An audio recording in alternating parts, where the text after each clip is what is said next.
might not agree with that.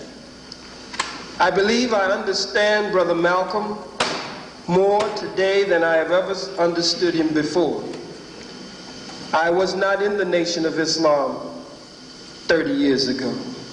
I was in my mid-teens at that time, down in Houston, Texas, and had not yet moved on to the university where I would meet the Honorable Minister Louis Farrakhan as a young student leader there in New Orleans.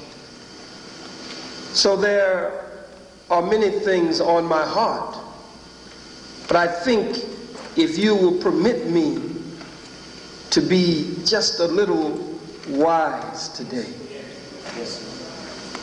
it would be better, and I'm sure if you will weigh it, you would agree with me. I don't know how long it will take.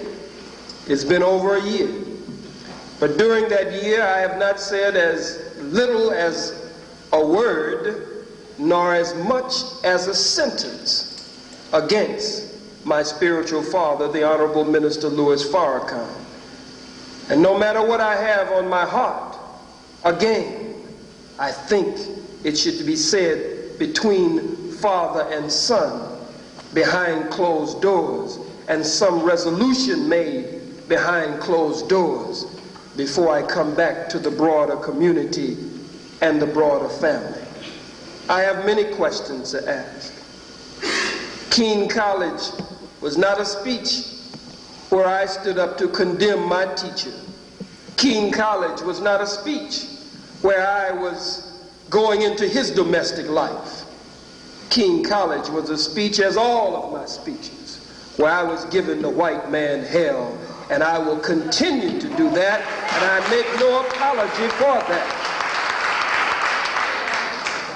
And so I'm still tender about that subject. Jews, so-called Jews, outside of that auditorium calling for his death. I was in a war spirit and a war posture, and I felt that I did what was right, felt that I should have even done more. It should have gone beyond the rostrum and should have been taken outside, as we did in Los Angeles when we drove them away from the convention center and drove them running down the streets. I wonder what would have been done then. So for the president to come out, Bill, Willie, Slick Willie, the vice president, the United States Senate to vote unanimously against me.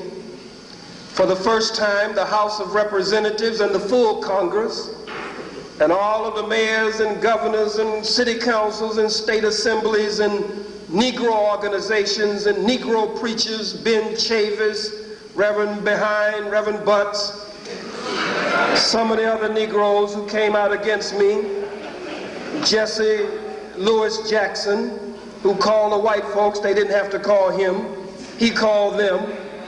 Ben Chavis bragged in this city on TV how he was the first to call Minister Farrakhan to say something needed to be done about Khalid.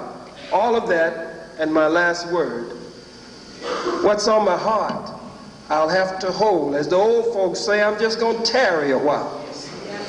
And I'm going to wait until my change comes. I don't believe that no matter how long it takes, I will continue the liberation struggle for our people, but no matter how long it takes, I don't believe you will be finding Khalid coming out against Louis Farrakhan.